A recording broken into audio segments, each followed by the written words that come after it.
Shavuot Tov, on se retrouve pour la saga dans la Parashat Shavua, dans la sira de la semaine. Tu sais que les gens ils me disent on veut la suite maintenant. Hein. Épisode 1, épisode 2, épisode 3, à chaque fois on s'arrête, on veut la suite de l'histoire. Alors on en est où là? Quelle parashat cette semaine? Parashat Vaïgash. Vaïgash. Je ne l'ai pas représenté, mais tout le monde maintenant le connaît, hein, le Rav Brandt. Merci Rav Brandt d'être avec nous, de prendre du temps pour expliquer la paracha à tout le monde. C'est gentil de me rendre mon nom Brandt et laisser le nom Frigo de côté. Ouais. C'est gentil. J'avais oublié ma blague. Hein. Si tu me la ressors, je vais te la ressortir. Alors, Rav Brandt, donc paracha Vaïgash. Qu'est-ce qui a été gâché dans cette paracha? Ça n'a pas été gâché, ça a été arrangé. C'est le gâchis qui s'arrange. Ah, elle est belle. Déjà. Alors, Vaïgash, ça veut dire? Il s'est approché. Il s'est approché. Alors, Yehuda, la semaine dernière, on a parlé des frères qui étaient ramenés chez Yosef. Avec l'histoire du ver de Benjamin. Si vous avez raté la semaine dernière, vous pouvez revoir toujours l'épisode d'avant. Yehuda, il s'approche. Vaïgash, il s'approche de Yosef. Mm-hmm. Le Midrash nous dit qu'il ne s'est pas approché avec un sourire, mais il s'est approché pour la guerre. Énervé. Énervé et pour faire la guerre. Faire la guerre contre l'Égypte, 10 Alors, contre l'Égypte. Il a tapé avec son pied et il a tremblé il a fait trembler le... Et là, le fils de Yosef, Ménaché, a mordu un morceau de fer et il l'a écrasé. C'est pour lui dire, tu sais, si toi t'es costaud, nous aussi on est des costauds. Donc, il a voulu faire la force, puisqu'il est le roi, il va faire la guerre. Comme on a parlé, il est convaincu qu'il a raison d'avoir vendu Yosef. Ils sont convaincus que ce qui se passe en Égypte, leur malheur, n'a pas un lien avec la vente de Yosef. Ils pensent qu'ils ont raison et ils veulent avancer. Il faut prendre Binyamin, il faut le ressortir avec force et partir. Mm-hmm. Et s'il faut tuer en chemin, on tuera qui il faudra tuer. Et Yosef, il met un contrat, il met son fils en face, il dit moi aussi je suis costaud. Donc Yehuda il comprend qu'il y a ici deux forces une contre l'autre. Mm-hmm. Et il dit mais pourquoi tu m'as pris Binyamin? Et il répète toute l'histoire. Tu sais, on est venu ramasser du pain et chercher notre frère. Tu nous as accusés de Meraglim. Tu nous as attrapé notre frère. On t'a prouvé qu'on avait un autre frère. On l'a amené et là, tu nous coinces. Tu es un méchant. Tu veux nous coincer. C'est pas normal. Donc, Yehuda est convaincu d'avoir raison et il répète toute l'histoire. Mm-hmm. Et quand il répète l'histoire, il dit « Ve'avdecha arav et anahar » et ton serviteur a pris garantie du petit. Donc il explique à Yosef pourquoi il va faire la guerre avec lui et pourquoi c'est lui qui prend garantie et qu'il est prêt à mourir. Il dit, moi, je suis peut-être ton ennemi, mais je suis fini. Si je ne sors pas d'ici avec Binyamin, je suis mort. Alors Yosef, à ce moment-là, il voit que son frère, il a fait tchouva par rapport à son histoire. Parce qu'il a appris de l'histoire. Il a vendu Joseph, il est rentré sans. Là, il a dit, j'ai changé. J'ai pris garant. Maintenant, je suis garant de mon petit frère. Quand Yosef entend, comme tu dis, que Yehuda dit, je suis prêt à mourir pour sauver mon frère Binyamin, c'est qu'il comprend que Rachel, qui est la mère de Binyamin, donc les enfants de Rachel et les enfants de Léa vont ensemble faire le peuple juif. Cette chose-là, que dans les mots de Yehuda, on ne remarque rien, Yosef, il a remarqué. Au moment où la guerre va exploser, que Yehuda est prêt à mourir pour sauver Binyamin, le passouk nous dit Yosef ne peut plus se retenir. Il ne peut plus se retenir. Il va pleurer. Il va avouer qu'il est. Mais pourquoi il ne peut plus se retenir? Parce qu'il n'y a plus de raison de se retenir. La raison de toute la souffrance que Yosef fait, c'est pour amener les frères à comprendre. Le passouk nous dit qu'à la fin des temps, Vaya etz Yosef ve etz Yehuda Echad. L'arbre de Yosef, l'arbre de Yehuda seront un. Le peuple va s'unir pour amener la Géoula. Mais dans la galoute, il y a un chemin où on aura besoin des deux parties où chacun va avoir sa place. S'il y a le ministère de la Défense et le ministère de l'Éducation, s'il y a le ministère des Routes et le ministère de je sais pas quoi, chacun il a sa place. Les 12 tribus, chacun ils ont leur place. Mais la question, qui c'est qui gère tous les ministres? Yehuda, il est convaincu qu'il gère tout seul. Donc il va vendre Yosef. Il va l'enlever de son chemin. Mais Yosef, en Égypte devient le roi. Ani Yosef, il lui dit, et les frères Nivhalou, ils peuvent pas, ils tiennent pas devant lui. Pourquoi? Donc là, il leur avoue. On arrive au moment, au dénouement. Où il avoue. Et là, Yosef dit, c'est moi Yosef. Et ils voient, il est le roi. Mais pourquoi il est le roi? C'est Yehuda le roi. Il y a beaucoup de questions, beaucoup de choses se passent dans leur tête. Déjà, ils sont contents, ils retrouvent leur frère. Il l'embrasse. Il a écrit Vayenaché Koto, il a écrit quelque chose. Ils se sont embrassés, il a pleuré. Ah voilà, il y a une histoire. Il y a beaucoup, c'est émouvant, c'est bien ça, sûr. Nous, on veut du jus. Ouais, nous, on veut les feux de l'amour, raconte-nous. Donc, il a dit, je suis Joseph. Et là, ils sont tous devenus blancs, ils se sont mis à pleurer, ils se sont pris dans les bras. Benjamin, il dit, qui c'est celui-là? Je ne le connais pas. C'est son grand frère qu'il n'a jamais vu. Voilà, son grand frère. Puisqu'il est né après qu'il était vendu. Et d'où ils ont fait la chanson, toi, le frère que je n'ai jamais eu. Nanana. D'accord, très bien. Et donc, la suite, qu'est-ce qui se passe? Alors, il a dit, Yehuda, il comprend qu'il y a quelque chose qu'il n'a pas compris. Qu'est-ce qu'il fait Yosef? Donc Yosef doit expliquer, ils doivent remettre leur politique. Je t'arrête. Yosef, là, il n'est pas roi d'Israël, il est roi d'Égypte. Yehuda, on a dit qu'il allait être roi d'Israël. Non. Donc pour l'instant, il y a Yosef qui est roi d'Égypte. Qui n'est même pas roi d'Égypte, c'est la main du roi. La main du roi. Mais Yehuda ne pensait pas que le juif, en quittant Israël, il va arriver quelque part où il va avoir une place importante. Si Yosef est le roi d'Égypte, c'est pas pour gérer les Égyptiens, c'est pour gérer les Juifs. Alors qu'est-ce qui fait le juif jusqu'à maintenant, président chez les non-juifs pendant 10 ans là, pendant 9 ans, pour les Juifs? Il comprend très bien qu'il n'est pas là-bas pour eux, il n'est pas là pour nous. Ouais. Donc là, Yosef leur dit, vous vous rappelez, le grand-père Abraham, Akadosh Baruch Hu lui a promis Eretz Israël, mais il lui a dit que 400 ans, ils vont devoir aller en exil. Comment faire que l'exil soit plus facile? Comment organiser le peuple juif en exil? Tant qu'à faire, autant mettre un juif... Il faut envoyer quelqu'un pour aider à gérer l'exil. Même en exil, même quand c'est difficile, jamais Akadosh Baruch Hu nous quitte. Ce qui nous dit le verset, Imo Anochi Betsara. La Shrina, la divinité, est toujours avec nous dans toutes nos difficultés, même dans les malheurs. D'accord. Donc un juif n'est jamais seul, même quand il est en prison, dans le trou en Égypte, Dieu est avec lui. Mais tout ça est une préparation pour l'exil que les juifs vont devoir descendre.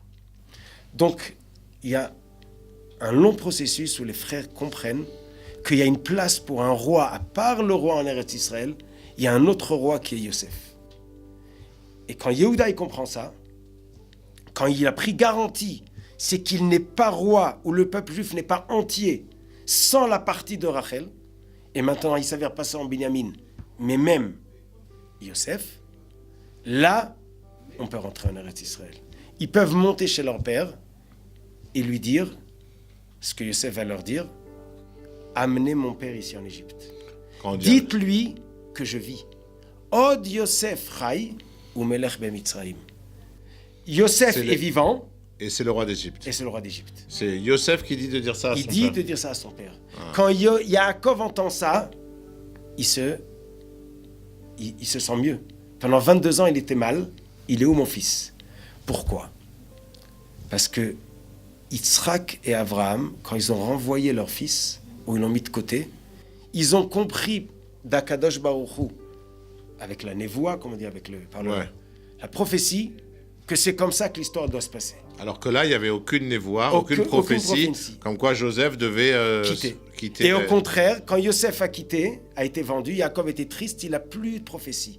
Donc 22 ans, il est dans la pointe d'interrogation. Qu'est-ce qui se passe? Est-ce que Yosef est perdu ou non? Il a vécu combien de temps, Yaakov? On n'est pas encore à la fin de sa vie, il a vécu 147 ans. D'accord. Et là, on est où Yaakov, il a 130 ans. Donc, ils vont monter, ils vont lui dire, papa, Yosef est vivant. Donc là, ils vont chercher. Et là, tout va revenir, et il va dire, Yaakov, je savais que Yosef n'est pas comme Esav ou Ishmaël. Et la deuxième question qu'ils voulaient entendre, est-ce qu'il est resté fidèle au peuple juif? Et ils lui ont dit, il est roi en Égypte. Yosef, c'est la Midat HaYesod, il est roi de ses... Il maîtrise ses pulsions. Il se maîtrise. Il est roi en Égypte. Égypte qui est pourrie en Averot, Ouais. Yosef, il est roi. Et c'est ce qu'on a parlé de l'histoire de la femme de Potiphar, où Yosef n'a pas fauté, elle a gardé que sa chemise. Et là, maintenant, on comprend.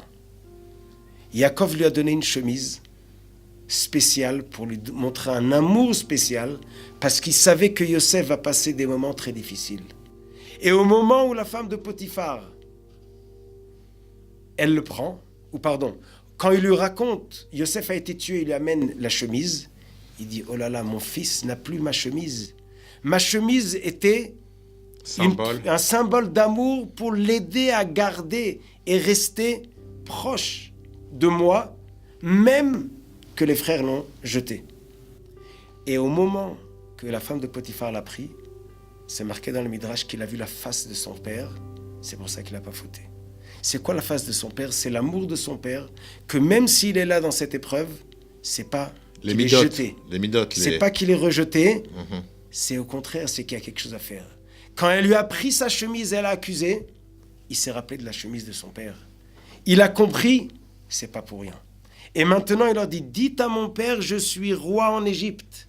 J'ai passé l'épreuve, elle a ma chemise, vous m'avez pris ma chemise, mais je n'ai jamais oublié que mon père m'a donné une chemise spéciale. C'est une force pour tenir en exil, donc déjà, même au moment... Il y avait une histoire de shmatos, hein. Dès qu'il y a des juifs, il y a des shmatos. C'est pour ça, tu dis que c'est pour ça que les juifs, tout le long de l'exil, ils ont fait du business de shmatos. Voilà, exactement. maintenant, donc... pardon, mais les shmatos, c'est tunisien ou marocain? C'est algérien. Alors, donc là, les enfants, ils retournent chercher leur père Yaakov. Il leur dit, Yosef est vivant, il est roi. Yaakov, il prend qui? Tout le monde? Léa, Rachel... Léa, Rachel sont déjà quittés ce monde, mais il prend toute sa famille. Ah, c'est-à-dire que le pauvre Yosef va pas revoir sa mère? Non. Ah, là, non, sa mère, de toute façon, il va pas la revoir puisqu'elle est morte au moment que Binyamin est né. Quand Binyamin est né, elle est morte. Ah, les boules. Là, je sens qu'il y a... C'est triste. Ah oui, c'est triste. Ouais, mais viens, on essaie de se rappeler. Non, c'est beau, une mère... Bethléem, ça te dit quelque chose? Ouais. Le Kever Rachel. Oui. C'est l'endroit... Oui, mais quel est le symbole du Kever Rachel? Pourquoi Rivka meurt à la naissance de Binyamin? Non, Rachel. Rachel. Et pourquoi elle n'est pas enterrée au Metamarpella? Il nous dit le Passouk que les Juifs, quand ils vont en exil, c'est marqué dans le Navi, ils ont pleuré là-bas. Rachel pleure quand les enfants vont en exil. Et elle va pleurer jusqu'à ce qu'on revienne de l'exil et qu'on construise le temple. C'est vrai qu'il y a un moment d'histoire où ça pleure. Il y a un moment où c'est difficile. Mais Yosef qui ne revoit pas sa mère, mais il sait que sa mère, elle est à un endroit qui va permettre à ramener le peuple juif. Et on va finir cette semaine avec quoi? Avec la place de Yosef et la place de Yehuda. C'est quoi? Yehuda, c'est le Mashiach ben David qui est roi en Eretz Israël. Yosef, c'est le fils de Rachel qui est roi en Égypte. Ce qui va permettre l'étape de l'Égypte, c'est ce qui permet aux Juifs de monter en Eretz Israël. Et à la fin des temps, que peut-être on est déjà une partie qui a commencé, c'est le Mashiach ben Yosef qui va permettre le dévoilement du Mashiach ben David. C'est qui le Mashiach ben Yosef? C'est qui? C'est celui qui fait la guerre à Gog ou Magog à la fin des temps, avant que les Juifs reviennent à Eretz Israël. Gog ou Magog, c'est pas une guerre, c'est une longue époque. Peut-être que la Shoah faisait partie, peut-être que d'autres guerres font partie. Mais le Mashiach ben Yosef, c'est le Mashiach qui fait la guerre contre les Goïm, qui permet d'arriver vers Jérusalem, de construire le Beth Amikdash. Yehuda est roi en Eretz Israël. Il ne comprend pas où est la place du royaume de Yosef. C'est que dans la paracha de la semaine que Yosef dit, c'est moi Yosef, je suis roi en Égypte. Dites à mon père, je suis roi en Égypte. Mon royaume et le royaume de Yehuda ne sont pas obligés de s'accrocher. C'est pas un accident, c'est un complément. Très bien. Quand les Juifs comprennent ça, Yaakov peut descendre en Égypte. Et comment il va s'appeler? Israël. Les béné Israël. La famille d'Israël. Il a fallu passer par l'Égypte pour que Yaakov devienne Israël, pour que nous, on devienne un peuple. Un peuple, mais d'abord, tu as raison, c'est ce qui va se passer la semaine prochaine. Mais cette semaine, il fallait qu'on devienne une famille. Yaakov descend avec sa famille. Quand la famille s'unit, même en exil, on peut tenir. Pour tenir en exil, il faut une famille unie.